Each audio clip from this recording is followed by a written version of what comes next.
Hey guys, Coach Hunter here. Mackenzie helped me out today. We're gonna be working on more Kimuras. Okay, so Kimuras can be found in any position.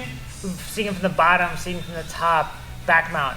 And we're also gonna attack it from north-south. So north-south is an important position to understand. I think it's actually harder to escape a good north-south position than side mount itself. Because typically, with some exceptions, you have to go from north-south to another position and then to escape, right? You're adding another layer. Now there are some like rolling back takes and things we'll talk about, but otherwise it's a very dangerous position to be in. So let's get into it, guys. So Mackenzie's have your head to the chalk wall here. So if we're in side mount, okay. Remember, so scoot back. Side mount, dominant position already. To transition to north-south, it's very simple. I'm just gonna slide over to where I am chest to chest. Okay. My head's facing toward her legs, and her head's facing toward my legs. Okay. Really simple. So we're chest to chest. I could go chest to face if I wanted to, but it's often you see people who are new who are like, oh, you have their head way over their belly, which I don't usually want. I want more chest to chest. Okay. My hands are controlling your hips. I used to actually rest them on the hips. Now my hands can just be on the mat next to her hips. Okay? I don't really need, and usually I'm only gonna have one because I need one arm to attack with. So I can have one hand controlling the hip that's closer to me. If she starts scooting over this side, so slide over, this other hand's there to block. In case this happens to be there. Okay? She goes the other way, the other hand's there to block. And I'm not cupping the hip anymore. Really, I'm just putting my hand flat on the mat. Right? There's friction between my hand and the mat that makes a nice little stopper, and I don't have to put really any effort into it, right? If she I'm doing the same thing on this side. She try to walk toward me. All the way, keep going. She's actually just loading herself onto my forearm, which is fine, but she's not gonna get any closer to my hips, okay? And I have to do zero work, okay? So in fact, often, go back down. What I like to do is have it here, and I start walking my knees, my feet. Either she's going to follow me or try to cut the distance and get into her guard, right? She's going to try to get to her guard, bring her legs into play. But she's going to load herself onto my forearm. Okay, that's great. Okay.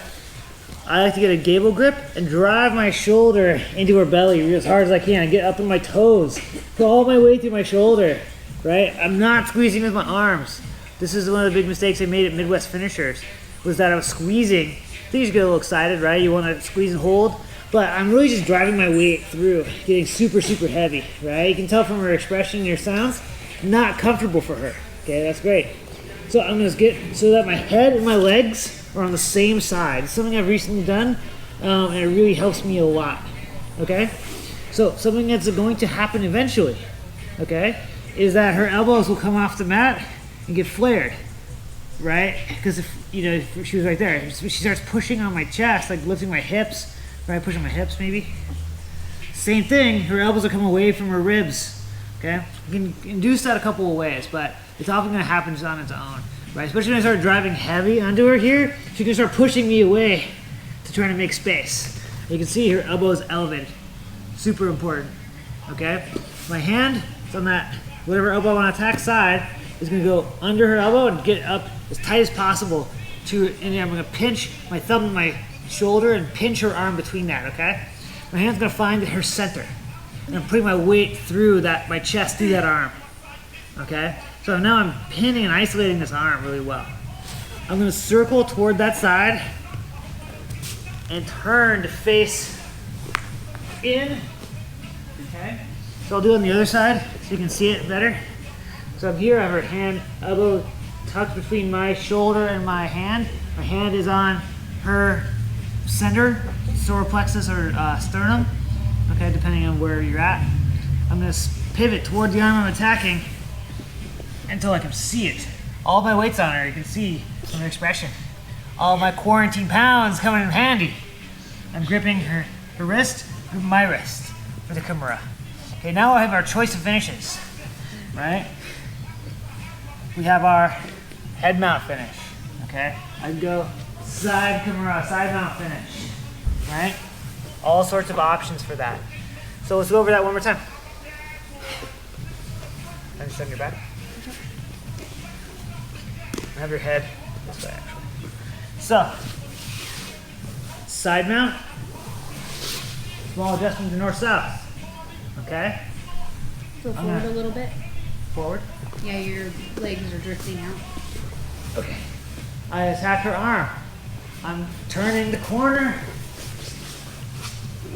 My chest is gonna slink down behind her shoulder. Okay? A little bit. So that, because she's gonna want to return this elbow to the mat. I want as much as me behind her arm as possible. Okay? Right here, boom. Get my grip. And now I have the Kimura system and the Kimura trap in play. I can really start working whatever I want. Kimura finishes, take back mount. Okay? My favorite thing to do with Mackenzie. When we raw, she hates having me on her back, so I like to do as much as I can. All right, guys. Stay safe, stay healthy, and I'll see you on the mats. Or in the cage.